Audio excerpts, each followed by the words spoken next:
오늘 사회봉사부 주간으로 예배를 드리고 있는데 이분들이야말로 진짜 요즘에 가장 핫한 섬김의 리더십을 보여주시는 그런 분들이 아닌가 생각합니다. 평상시 얼굴이 안 보인다고 이분들이 어디 가셨나 고민하실 필요 없습니다. 원래 줄 서는 거 보고 알았어요. 앞에 나서고 싶어 하시는 분이 별로 없어. 다 뒤에 가서 서시려고. 그런 섬김의 리더십을 가지고 남이 보이지 않는 것, 굳은 것, 그리고 내가 드러나지 않아도 주님을 드러내는 일에 헌신하시는 분들인데 우리 격려의 박수 다시 부탁드립니다.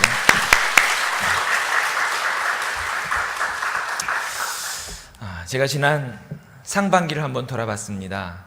맥주감사 주일이면 꼭 전반기를 한번 돌아보고 또 후반기를 계획하는 그런 중간 텀인데 제가 상반기를 돌아보면 무엇이 감사한가, 제 개인적으로 한번 쭉 감사의 리스트를 적어봤는데 뭐 특별한 건 없더라고요. 다치거나 아픈 데 없이 건강하게 반년을 보내게 된 것이 감사했고, 또 좋은 교회, 개포교회 구성원이라는 것이 너무 감사하고, 이곳에서 정말 좋은 동역자들과 함께 사역하는 것이 참 감사했고요. 또 제가 섬기고 있는 광성고등학교, 좋은 직장이 있어서 감사했고, 아내와 자녀들 각자의 자리에서 모두 건강한 것 또 감사하고, 또 연로하신 또 우리 처가 부모님이 또 저희 어머니 다 건강하게 지내고 계시는 게 또 감사했고, 학교에도 좋은 동료들이 있어서 감사하고, 또 저는 최고의 입맛을 주셔서 모든 음식이 다 맛있어서 너무 감사했고, 그닥 깐깐한 성격이 아니라서 세상 편하게 살 수 있어서 감사하고, 그리고 아직도 하고 싶은 게 많아서 별로 지루하지 않아요. 그래서 감사하고, 저는 또 그냥 있는 것에 적당히 만족할 줄 아는 그런 마음을 주셔서 감사하고, 이게 쭉 적다 보니까 많은 감사한 것들이 있더라고요. 구체적이고 디테일한 건 다 적지 않았습니다. 큰 덩어리만 적었는데, 근데 또 더 깊이 고민을 해보니까요, 이 감사의 조건들도 조금만 더 고민해보면 또 그렇게 감사할 것이 아닌 경우도 많이 있더라고요. 한 번만 생각해야 되는데 두 번 생각하면 안 됩니다.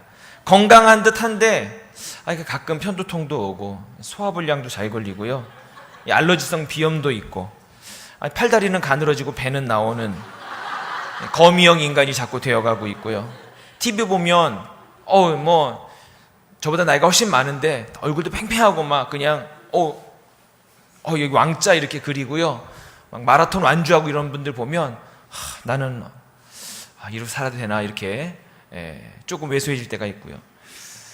좋은 직장이 있어서 감사하긴 한데 직장 생활이 다 그렇습니다. 어떤 때는 보면 스트레스도 받고요, 때로는 피곤하게 만드는 일도 있고 부당하게 느껴질 때도 있고, 또 주변에 기독교 학교가 많은데요, 저희 학교 말고 더 좋은 학교가 되게 많아요. 그런 학교 보면 저런 학교는 참 좋은데 라고 불평할 때도 있습니다. 가족들 모두 건강하게 잘 지내고 있는 것 같은데 살다 보면 왜 가족끼리 왜 투닥투닥 할 때가 없겠습니까? 의견 일치가 안 될 때도 있고, 그리고 아직 어린 자녀들인데 저희 아이들은 다 나가 살아요. 그래갖고 네 식구가 한번 모이는 게 보통 어려운 일이 아닙니다. 올해 네 식구가 한 번도 밥을 먹어본 적이 없어요. 왜냐하면 저희 딸은 일본 가 살고 있고, 이렇게 아들도 기숙사 생활하니까요, 아들 얼굴도 어떤 때는 2주에 한 번, 3주에 한 번 이렇게 봐야 되고, 그리고 세상에 왜 이렇게 엄친딸이 많아요? 그래서 잘난 자식들 자랑하시는 분들도 참 많아서 어떤 때는 또 기죽을 때도 있고요. 연로하신 어머니가 편안히 계신다고 하긴 했지만 요양원에 모시고 있는 게 때로는 마음이 편하지 않고, 또 이제 점점 치매가 심해지셔서 이러다 나를 못 알아보시면 어떻게 하나 이런 걱정도 들고, 최고의 입맛을 주신 것까지는 너무 좋았는데 음식이 너무 맛있어서요, 먹고 싶은 대로 먹으면 자꾸 살이 쪄서 걱정이고요, 때로는 섬세한 미각을 좀 주셨으면 좋겠다 하는 생각이 들 때도 있고, 아직도 하고 싶은 게 많아서 지루하지 않긴 한데 하고 싶은 게 많아서 스트레스를 받아요. 하려면 돈과 시간이 들어요. 그게 없어서 하고 싶은 걸 못할 때는 또 상대적으로 좀 이렇게 불평일 때가 가끔 있습니다. 보면 우리가 생각했던 감사의 조건들이요, 다 상대적인 거예요. 어떤 사람에게는 감사하고 어떤 사람에게는 불평이 될 수도 있는 거예요. 군대 끌려와서 스트레스 받으면서 훈련소에 있지만 누군가는 그 군대를 가고 싶을 수 있는 거거든요. 오전에 다 들으셨죠? 네. 잠언 27장 7절에 보면 이런 말씀이 있더라고요. 배부른 자에게는 꿀이라도 싫어하고 줄인 자에게는 쓴 것이라도 단이라 하는 말씀이 있어요. 어떻게 보면 상대적인 것에 의해서 우리가 감사했다 안 했다 하는 그런 얄팍한 감사의 조건들을 갖고 있지 않은가 이런 생각해 봅니다. 조금만 더 나아가서 이런 감사의 조건들을 제가 하나씩 제거해 봤어요. 만약에 건강이 나빠져서 병이 들거나 다쳐서 병원 신세를 지고 있다면, 직장을 잃어서 집에서 놀고 있다면, 가족의 화목이 사라지고 갈등 속에 살고 있다면, 또 연로하신 부모님들이 다 위독하셔서 중환자실에 계시다면, 또 주위 사람들과 불편한 관계로 내가 사회적으로 외톨이가 되어 있다면, 아무런 의욕이 없어서 무기력증에 집에 앉아서 그냥 누워만 있다면 과연 그 속에서도 감사할 수 있을까? 이런 생각을 해봤습니다. 근데 성경적인 교훈은 그럼에도 불구하고 먼저 감사하라는 말씀이었습니다. 하박국 선지자의 고백 우리가 너무나 잘 압니다. 3장 17절 18절에 비록 무화과 나무가 무성하지 못하며 포도나무에 열매가 없으며 감람나무에 수출이 없으며 밭에 먹을 것이 없으며 우리의 양이 없으며 외양간에 소가 없을지라도 나는 무엇으로 말미암아? 여호와로 말미암아 즐거워하며 나의 구원의 하나님으로 말미암아 기뻐하리로다. 감사의 조건과 환경 그 자체로서 우리가 환경과 조건으로 감사하는 것이 아니라, 감사와 또 찬양의 조건은 그것이 아니라 하나님께 있다고 하는 것을 성경 우리에게 말씀해 주고 있습니다. 골로새서 2장 7절에 보면 그 안에 뿌리를 박으며 세움을 입어 교훈을 받은 대로 믿음에 굳게 서서 감사를 넘치게 하라. 하나님 안에 굳게 서야만 우리에게 감사가 있다고 하는 뜻입니다. 골로새서 3장 15절에도 그리스도의 평강이 너희 마음을 주장하게 하라. 평강을 위하여 너희가 한 몸으로 부르심을 받아 또한 너희는 감사하는 자가 되라. 그리스도의 평강이 없으면 세상에 주는 평강으로는 진정한 감사자가 될 수 없다고 하는 사실입니다. 감사는 환경과 조건에 있는 것이 아니라 무조건적으로 감사를 고백할 때 비로소 그 속에서 감사가 솟아나게 된다고 하는 사실이죠.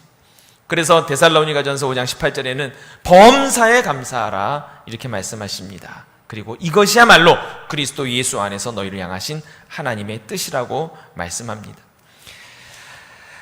성경에 보면 이런 말씀이 있죠. 하나님을 알되 하나님으로 영화롭게도 아니하고 감사치도 아니하고 오히려 그 생각이 허망하여지며 미련한 마음이 어두워졌느니라. 감사하지 못하는 사람의 모습입니다. 어쩌면 하나님 앞에 감사하지 못한 자들의 죄스러운 삶을 표현하고 있는 것인지 모르겠습니다. 이것이 현대인들의 가장 큰 죄악상, 풍요 속에서도 감사를 잃어가고 있는 우리들의 모습이 아닌가 한 번쯤은 생각해 봅니다. 어느 군대에서 있었던 일이랍니다. 그날은 저녁 식사 반찬으로 돈가스가 나온다. 그래서 병사들이 다 기대를 했어요. 우와, 드디어 돈가스를 먹는구나. 그런데 식당에 가서 다 환호성을 칩니다. 왜?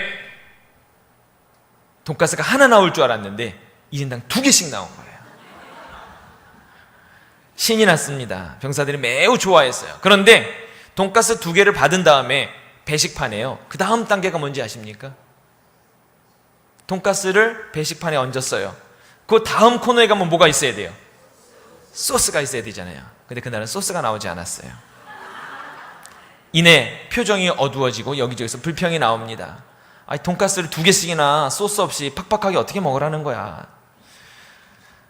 알아보니까 부식을 담당하는 병사가 실수로 돈가스 박스 하나, 소스 박스 하나를 딱 챙겨왔어야 되는데 돈가스 박스를 2개 챙겨온 거예요. 그때 선임병이 조용히 저쪽 구퉁이에서 이야기합니다. 다들 조용히 해. 어떤 부대는 지금쯤 돈가스 없이 소스만 2인분 먹고 있을 거야. 우리는 늘 풍요 속에서 여러분들 똑같은 불평을 하고 있지 않습니까? 돈가스를 2개나 주려면 소스도 줘야지. 퍽퍽하게 어떻게 먹으란 말이야. 사실 우리는 참 풍요와 감사의 조건이 너무 많은 곳에 살고 있는데 소스 없음에 불평하고 있는 우리의 모습을 한 번쯤 생각해 보게 됩니다. 여러분, 우리가 특별히 감사절을 보내면서 우리가 감사의 삶을 살아야 하는 이유를 다시 한번 점검해 봤으면 좋겠어요. 첫째, 감사해야 할 이유는 무엇이냐 하면 우리는 하나님의 피조물이기 때문에 우리는 감사해야 됩니다. 하나님께서 직접 우리를 빚으시고 하나님의 생기를 불어넣어 주셔서 우리를 영적인 존재로 만들어 주셨어요. 그렇게 우리는 하나님의 형상대로 살아가야 되고 그것이 바로 감사해야만 하는 마땅한 이유가 된다고 하는 사실입니다. 오늘 본문 1절에 보면 그러므로 사랑을 받는 자녀같이 너희는 하나님을 본받는 자가 되라 이렇게 말씀합니다. 하나님을 본받는 자가 되라는 것은 하나님께서 우리를 하나님의 형상대로 지어주셨기에 하나님의 형상대로 지음받은 그 형상의 모습을 세상에서 드러내며 살아야 한다고 하는 것입니다. 하나님을 닮은 존재로서 살아가는 것은 무엇이냐? 하나님 앞에 감사하며 살아가는 것, 그리고 이 땅에서 하나님의 모습을 세상 가운데 선포하는 것, 이것이 바로 오늘 우리에게 주신 사명이고 마땅히 감사해야 할 당연한 이유입니다. 하나님의 형상대로 지음받은 것, 그거보다 더 큰 감사가 세상에 어디 있겠어요? 여러분의 자녀가 혹시 여러분에게 했던 이야기 중에 제일 감사한 단어가 있습니까? 저는 우리 아이가 아빠 아들이라 너무 감사해요. 그 말이 저는 세상에서 제일 행복한 말인 것 같아요. 아빠 아들이라서. 아빠 닮아서 너무 좋아요. 우리 딸이 그렇게 얘기해요. 여러분 그런 소리 못 들으세요? 자식 키우면서 이런 소리 맨날 듣는 거 아닙니까? 예. 아빠 아들이라서 너무 좋아요. 나는 아빠 닮아서 너무 행복해. 하나님께서 가장 원하시는 말이, 고백이 바로 이런 것이 아닌가 생각해요. 하나님, 저는 하나님의 자녀라서 너무 감사해요. 하나님의 형상대로 지음받아서 너무 행복해요. 나 하나님의 모습을 세상에 알리고 싶어요. 여러분의 삶이 이런 감사의 고백으로 하나님을 닮아가는 삶이 되기를 간절히 축원합니다. 두 번째, 우리가 감사하는 삶을 살아야만 하는 너무나 당연한 이유가 있는데 그것은 바로 예수 그리스도에서 우리를 구원해 주셨기 때문입니다. 2절 말씀에 보면 그리스도께서 너희를 사랑하신 것 같이 너희도 사랑 가운데서 행하라. 그는 우리를 위하여 자신을 버리사 향기로운 제물과 희생제물로 하나님께 드리셨느니라. 예수 그리스도의 십자가의 희생과 구속의 은혜로 우리는 오늘 감사의 삶을 살 수밖에 없는 것입니다. 우리의 죄를 대속해 주시기 위해서 십자가의 고난을 당하신 예수 그리스도의 십자가의 길을 다시 한번 묵상해 보시기를 바랍니다. 죄 많은 우리가 감당할 수 없는 우리의 모든 죄, 그것을 대속하시기 위한 예수님의 그 희생과 사랑, 세상의 그 어떤 것과도 견줄 수 없는 놀라운 그 사랑 가운데 우리가 어찌 감사하지 않을 수가 있겠습니까? 내가 가지고 있는 소유, 풍요로움, 이러한 얄팍한 감사가 아니라 나를 구원해 주신 그 하나님의 사랑, 예수 그리스도의 희생, 이 십자가의 보혈, 이것을 묵상하면서 감사하는 것이야말로 진정한 하나님 앞에 우리가 올려드려야 할 참된 감사가 아니겠는가 하는 것입니다. 어쩌면 이 감사는 우리가 하지 않을래야 않을 수 없는 마땅한 우리의 본분이고 우리의 하나님을 향한 가장 당연한 표현이라고 생각해요. 늘 감사의 삶을 살아갈 수 있는 여러분이 되시기를 간절히 부탁을 드립니다. 세 번째, 감사의 삶을 살기 위해서 우리가 피해야 될 것들도 있습니다. 본문 3절에 보면 음행과 온갖 더러운 것과 탐욕은 너희 중에서 그 이름조차도 부르지 말라. 이는 성도에게 마땅한 바니라. 때로 세상 가운데 우리가 감사한 삶을 살고 싶지만 세상에 유혹이 많아요. 그런 유혹 가운데서 잠시 우리는 감사의 삶에서 넘어질 때가 있는 것 같아요. 음행과 더러운 것, 이것은 물론 성적인 부정함을 말하고 있지만 1차적으로, 그러나 이것은 늘 성경 안에서 보면 우상 숭배를 상징하는 표현으로 사용됩니다.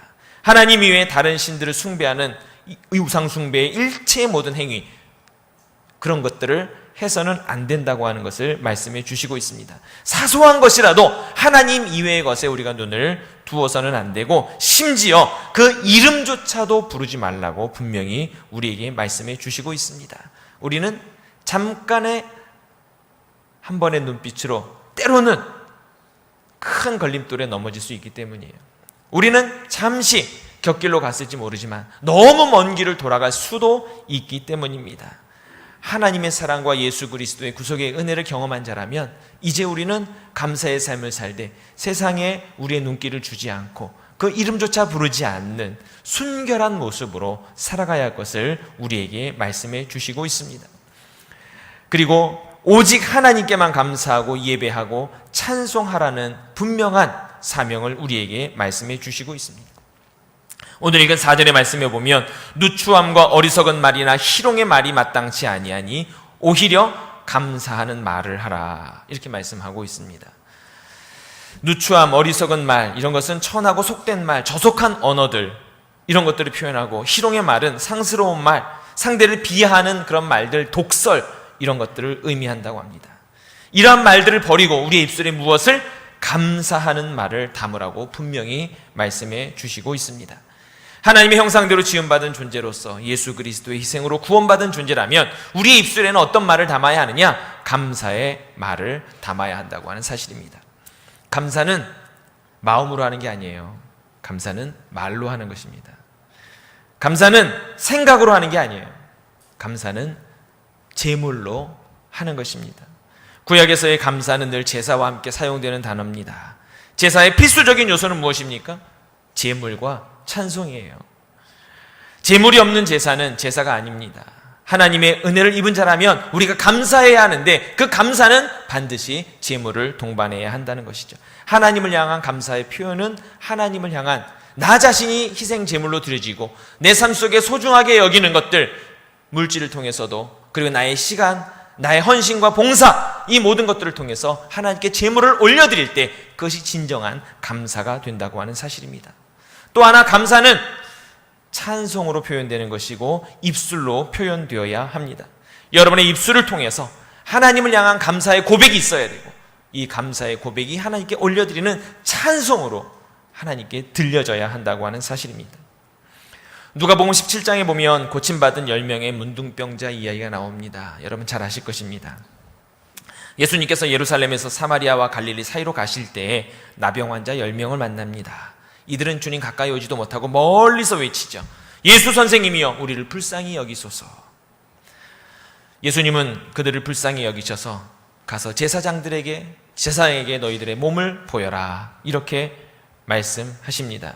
그 말씀을 듣고 제사장에 가는 도중에 그들은 깨끗함을 입었습니다.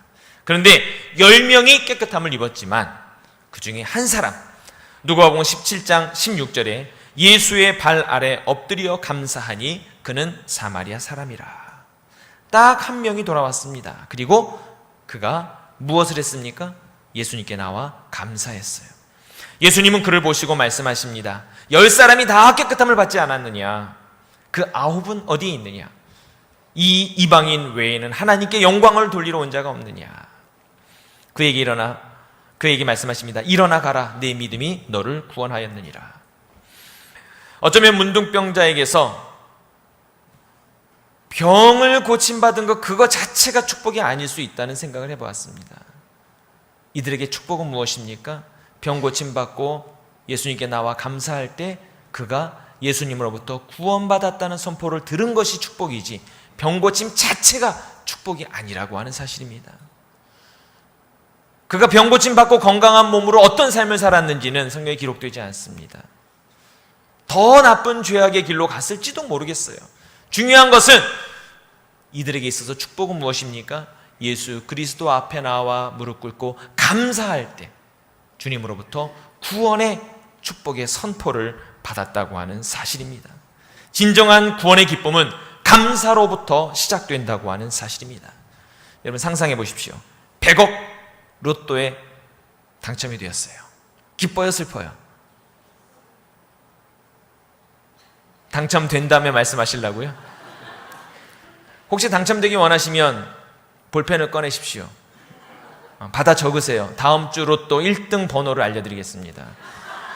제가 어저께 꿈에 계시를 받았어요. 적어왔습니다. 1. 아무도 이렇게 믿음이 없어요? 1, 3, 9, 12, 27, 39. 6자리 맞죠? 아니, 로또를 한 번도 안 해봐서.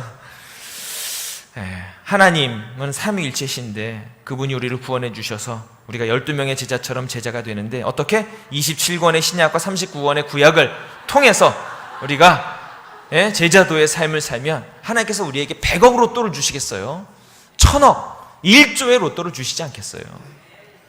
여러분 100억 로또에 당첨됐다는 통지가 왔습니다. 별로 좋은 표정이 아니에요.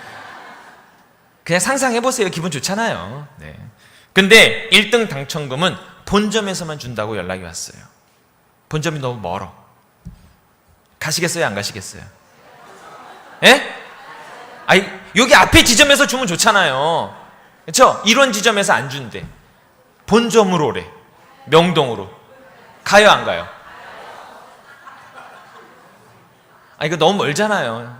전철 한번 갈아타야 되는데 가실 거예요, 안 가실 거예요? 어쩌면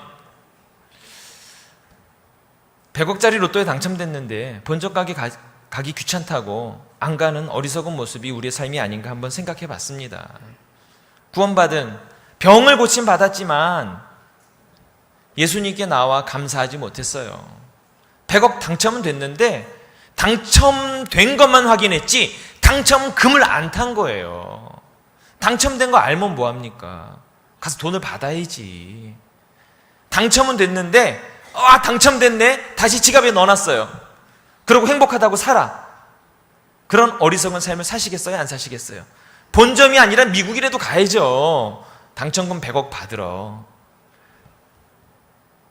예수님께 나와 감사의 고백을 한 이 한 명의 사마리아인은 당첨금을 받은 사람이에요. 그런데 나머지 9은 당첨은 됐는데 당첨금을 못 받은 사람이라고 하는 사실이에요. 병도 고침받고 영혼의 구원도 받게 될 귀한 믿음의 성도들 되시기를 간절히 부탁을 드립니다. 일본의 다케다 제과라는 제과점이 있습니다. 큰 회사입니다. 거기에 다마고 보로라는 계란 과자가 있대요. 이 과자는 일본 계란 과자 시장의 60% 이상의 점유율을 가지고 있답니다. 큰 나라인데 60%면 어마어마한 거거든요. 근데 이 회사의 경영자인 다케다 회장이 이 다마고 보로를 처음 만들었을 때부터 시중 계란보다 3배나 비싼 유정란만 사용했다고 합니다. 어린아이가 먹을 건데 정직하게 만들어야 된다. 처음에는 굉장히 힘들었는데 최고의 재료를 고집해가지고 제조 원가가 높아서 이윤이 별로 남지 않지만 힘들게 계속 운영을 했는데 이것이 입소문이 나니까 점점 매출도 늘고 돈도 벌리기 시작했다고 합니다. 어느 순간 이 회장이 어떻게 하면 이 더 좋은 계란 과자를 만들 수 있을까 생각하면서 과자를 향해서 감사합니다를 말하기 시작했대요. 사람 말고 과자. 과자를 만들면서 감사합니다. 그 사람들은 감사합니다라고 안 했겠죠. 뭐라고 했을까요? 아리가또. 아니면 더 예의 바르게 아리가또 고자이마스. 그렇게 과자에다 대고 이야기했답니다. 그리고 심지어 직원들에게 1시간 이상 아리가또를 말한 자에게는요, 원래 급여 이외에 보너스로 1시간에 8,000원 정도 상당의 시급을 계속 줬답니다. 그러니까 모든 직원이 하루 종일 아리가또, 아리가또, 아리가또. 그러다가 이 다케다 회장이 기왕이면 24시간 감사를 외쳐야 되겠다라고 해서 회사에다가 스피커를 달아놓고 어린아이들의 목소리를 가지고 아리가또를 녹음해 갖고요 틀어놓은 거예요. 제가 들어봤어요. 아리가또, 아리가또. 이렇게 24시간 아리가또가 나온답니다. 그래서 결국 제품이 처음 반죽되면서부터 포장돼 갖고 출하할 때까지 100만 번의 아리가또를 들으면서 이 제품이 출하가 된다고 해요. 모르겠어요. 그 과자가 귀가 달렸는지 모르지만 어쨌든 그 환경에서 만들어진 과자라면 정말 행복하게 먹을 수 있는 과자가 아닐까 그런 생각을 해보았습니다. 세상에서 가장 행복한 사람은 가장 많은 것을 가진 사람이 아니라 가장 많이 감사할 수 있는 사람이라고 하는 뜻입니다. 저는 오늘부터 시작되는 2018년도의 후반기 여러분의 6개월이 100만 번의 감사합니다에 도전하는 삶이 되었으면 좋겠어요. 할렐루야. 제 설교를 들어주셔서 감사합니다. 이 미즈노 겐조라고 하는 시인, 아마 여러분들 많이 매체를 통해서도 봤을 겁니다. 나가노현 사카키라고 하는 작은 도시의 농촌 마을인데 초등학교 때 뇌성마비로 전신마비가 되었죠. 그리고 언어 능력도 상실합니다. 그래서 낙심하고 있는 그때 약 4년 후 마을에 전도 활동을 하던 미야오 목사님이 그를 만나게 되었고, 거기서 복음을 듣고 구원의 감격을 알고 성경을 읽으면서 자신이 살아야 할 존재의 의미를 깨닫기 시작해요. 근데 이분이 할 수 있는 일은 얼굴에 미소를 짓는 것과 눈을 깜빡이는 것 이외에는 없답니다. 그래서 눈을 깜빡이는 것을 가지고 자기 자신을 표현하기 시작해요. 옆에 어머니가, 일본은 글자가 아까 오늘 목사님도 말씀하셨지만 50음도가 있습니다. 50음도. 그러니까 글자가 50개예요. 그럼 이따만한 판에다가요, 글자를 50개를 아이우에오 아시죠? 뭐 그런 게 있어요. 50개의 글자를 딱 판을 손가락을 이렇게 갑니다. 원하는 글자가 왔을 때 눈을 깜빡하는 거예요. 그럼 그 글자야. 그래서 그럼 다음 글자 쭉 갑니다. 50개가 될 때까지. 그럼 맨 밑에 여기서 깜빡하면 그 글자를 써요. 그렇게 해서 이 미즈노 겐조가 시를 쓰기 시작했습니다. 자신을 표현하기 시작했어요. 40년 동안 6평짜리 좁은 단칸방에 누워 살면서 많은 시를 남겼고요. 그의 시를 4권을 모아서 책을 냈는데, 그 책의 제목이 뭔지 아십니까? 감사는 나의 밥이라는 책의 제목이 한국에도 나와 있습니다. 감사는 나의 밥. 어머니를 향해서 그가 쓴 시가 있습니다. 입도 손발도 잃은 나를 28년 동안 돌봐주신 어머니, 좋은 시를 지을 수 있도록 사계절 꽃을 피워주신 어머니, 깜빡임으로 지은 시를 하나도 놓치지 않고 노트에 써두신 어머니, 시를 써주지 못하게 되어 슬프다고 말하며 천국으로 가신 어머니, 지금도 꿈속에서 돋보기를 쓰고 계속해서 써주시는 어머니. 어머니에 대한 고백이에요. 한 글자 한 글자 얼마나 시간이 오래 걸리겠어요. 시 한 편을 쓰기 위해서 어쩌면 하루 종일 걸렸을지도 모릅니다. 그렇게 평생을 옆에서 지켜주면서 이 겐조의 시를 써주셨는데, 어떻게 보면 이 겐조의 삶은요, 우리가 생각할 때 감사의 조건이 하나도 없는 삶일지 모르겠어요.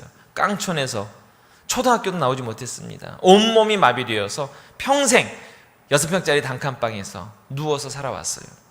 그렇지만 그분의 시 중에 제가 가장 감동 깊게 읽은 그 시 한 편을 여러분에게 읽어드리고 오늘 설교의 말씀을 마치려고 합니다. 시의 제목은 그리스도를 알기 위함이라는 걸 깨달았습니다. 병으로 쓰러졌던 그때에는 눈물이 흐리고 슬펐지만 영의 아픔을 치유하시는 그리스도를 알기 위함이라는 걸 깨닫고 기쁨과 감사로 바뀌었습니다. 친구에게 외면당하던 그때에는 밤에 잠들지 못할 만큼 원망스러웠지만 영원히 변치 않는 친구 되신 그리스도를 알기 위함이라는 걸 깨닫고 기쁨과 감사로 바뀌었습니다. 실수했다는 그때에는 마음이 혼란스러웠지만 모든 것을 속죄하신 그리스도를 알기 위함이라는 걸 깨닫고 기쁨과 감사로 바뀌었습니다. 여러분의 모든 삶의 순간들이 기쁨과 감사로 바뀌는 은혜의 삶이 되기를 간절히 축원합니다. 함께 기도하겠습니다. 하나님, 지나온 날을 생각해 보며 모든 것이 하나님의 은혜였음을 감사드립니다. 그리고 앞으로 살아갈 날은 더욱더 큰 하나님의 은혜가 예비되어 있음을 믿고 더 하나님 앞에 감사드립니다. 환경과 조건이 아니라 그 모든 것들이 기쁨과 감사로 바뀌게 될 것을 믿고 주님 감사드립니다. 우리의 입술에 감사의 고백이 있게 하시고 하나님께 올려드리는 감사의 예물이 있는 삶이 되도록 축복하시고 남은 2018년의 절반을 지금까지보다 더욱더 큰 은혜와 감사로 살아갈 수 있도록 축복하여 주시옵소서. 이 모든 말씀 예수님의 이름으로 기도하옵나이다. 아멘.